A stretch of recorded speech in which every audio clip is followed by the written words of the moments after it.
sini saya akan mengambil masalah dari pribadi saya sebagai seorang pelayan juga, yaitu kekurangan pemain dalam multimedia. Sebelumnya saya sedikit latar belakang. Saya sekarang sudah memegang dua gereja, yaitu gereja saya pribadi GBI Sewampu sama di Tebing Tinggi, yaitu GBI Jalan Langsat. Soalnya saya juga melihat suatu permasalahan di banyak beberapa gereja yang sekarang ini banyaknya kurang pemain-pemain multimedia ataupun kurangnya pelayan-pelayan di gereja-gereja besar utamanya. Pertama kita melihat dari dasar terlebih dahulu. Pengertian dari multimedia gereja itu adalah pelayanan yang bertugas membantu jalannya ibadah melalui penggunaan teknologi sehingga jemaat dapat mengikuti ibadah dengan lebih baik, tertib dan nyaman. Beberapa bidang pelayanan multimedia itu umum, diantaranya yang lainnya. Yang pertama itu sound system, yaitu mengatur dan memastikan kualitas suara dari mikrofon ataupun musik, pembicaraan dengan jelas. Yang kedua itu dokumentasi, yang sebagai mengambil gambar ataupun video kegiatan ibadah maupun acara gereja-gereja yang lainnya. Yang ketiga itu memegang LCD atau operator LCD, bertugas menampilkan lirik lagu, ayat Alkitab, pengumuman dan materi lainnya yang melalui proyektor atau TV sendiri. Problemnya yaitu satu, kekurangan pengajar multimedia yang profesional.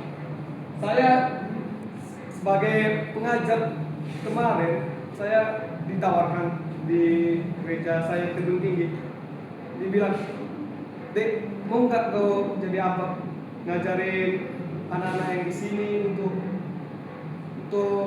pelayanan multimedia di sini." Pertama aku berpikir terlebih dahulu, kenapa? Aku bilang sama kakak Edisi, "Kak, saya belum bisa mengajar, Kak. Belum bisa setara dengan kemampuanku mengajar seperti guru yang di kelas ataupun dosen gitu." Dengan kepercayaan diri saya, situ dibilang, "Udah nggak apa-apa deh, ajarkan aja sesuai kemampuanmu." Di situ saya berpikir, udah Kak, saya cobalah. Udah dikumpulkanlah di situ yang mau belajar di situ. Saya juga melihatnya ada kurangnya minat belajar di situ karena orang tua ada yang belum mengerti cara menghidupkan komputer, menggunakan komputer, baru juga menggunakan Microsoft Word, baru mencari lagu juga di dalam Chrome juga. Di situ saya mengajarinya dengan ilmu paling dasar sekali, karena di situ saya, aku aja dulu diajarin kawanku langsung bisa memegang komputer, masuk orang ini udah teknologi canggih masih bisa nggak menggunakan komputer. Sayang sekali, tapi saya ngajarinya dengan sungguh. Di sini solusinya dari saya sebagai pengajar itu mengenal tanda dalam musik. Kalian ada yang beberapa yang pasti yang ke gereja karismatik yang bikin ada yang WL atau worship leader yang menggunakan tanda gini ataupun gini.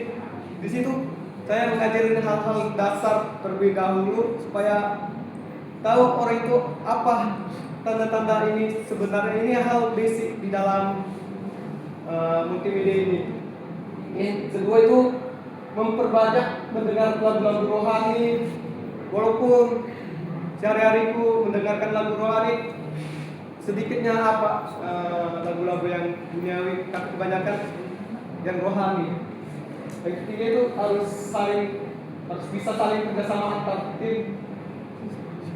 Apabila gereja atau komunitas Anda mengalami kekurangan tenaga pengajar dalam bidang multimedia gereja seperti sound system, operator LCD dan dokumentasi, saya siap membantu memberikan pengajaran dan training dasar hingga praktik pelayanan. Materi yang dapat diajarkan meliputi dasar-dasar pelayanan multimedia, mengoperasikan komputer dan LCD, mengoperasikan sound system dasar juga, dokumentasi foto dan video kegiatan gereja. Baru yang paling penting itu etika dan tanggung jawab dalam pelayanan multimedia. Di situ ada saya buat informasi untuk bisa menghubungi saya, bisa dari via Instagram pribadi saya ataupun via WA saya. Dengan tahapan itu, jika ingin mengundang saya untuk mengajar atau membantu training multimedia, mohon hubungi saya pada awal bulan agar saya dapat menyesuaikan jadwal pelayanan yang ada. Di sini juga ini murid-murid saya, walaupun yang cowoknya nggak ada terlihat, di sini cuma yang cewek doang. Ini nggak bisa saya lepas di gedung tinggi sekarang dan memegang ambil alih dari saya. Dan ini juga ada beberapa anak training saya, satu dua ini juga walaupun saya di gereja asal saya juga ada juga, tapi nggak sempat berfoto dengan mereka. Ini aku ambil fotonya waktu waktu Natal Pemuda 2024. Di situ berkumpul anak murid saya. Sekalian berfoto lah. Sekian dari saya, terima kasih. Oke.